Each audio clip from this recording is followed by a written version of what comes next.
అమెరికాలో జరిగేటటువంటి విచిత్రమైనటువంటి వ్యవహారాల్లో ఇదొకటి. ఖలిస్తానీ తీవ్రవాదిని వాళ్ళు కాపాడుకొస్తారు. ఆ ఖలిస్తానీ వాళ్ళు చేసే దుశ్చర్యల్ని సమర్థిస్తారు.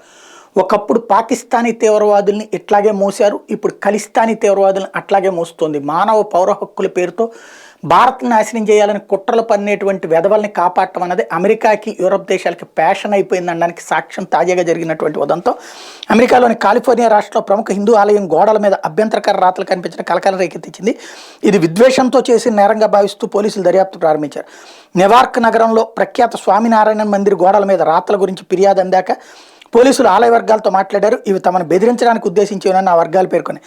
భారత వ్యతిరేక రాతలు ఎంత మాత్రం తగవని శాన్ ఫ్రాన్సిస్కోలోని భారత కాన్సులేట్ జనరల్ కార్యాలయం తీవ్రంగా ఖండించి, ఇది భారతీయుల మనోభావాలను దెబ్బతీసే చర్య, దీని మీద అమెరికా సత్వర విచారణ జరిపి దోషుల మీద తగిన చర్యలు తీసుకోవాలని పేర్కొంది. ఖలిస్తాన్ అని ఒక చోట, ఇతర అభ్యంతరకర రాతలు మరో చోట ఉన్నట్టు సామాజిక మాధ్యమాలను చిత్రాల ద్వారా తెలుస్తుంది. ఖలిస్తాన్ వేర్పాటువాదులు ఇటీవల మరికొన్ని చోట్ల ఇట్లాంటి ఘటనలకు పాల్పడ్డారు. తాజా ఘటన అమెరికా ఖండించింది. కారకులైన వాళ్ళని దోషులుగా నిలబెట్టేందుకు పోలీస్ శాఖ చేపట్టిన చర్యలను ఆహ్వానిస్తున్నామని అమెరికా విదేశీ వ్యవహారాల శాఖ ఎక్స్లో పేర్కొంది. భారత విదేశీ వ్యవహారాల శాఖ మంత్రి ఎస్ జయశంకర్ శనివారం గాంధీ భవన్లో మాట్లాడుతూ వేర్పాటువాద శక్తులకు విదేశాలు ఆశ్రయం ఎంత మాత్రం తగదని చెప్పుకొచ్చారు.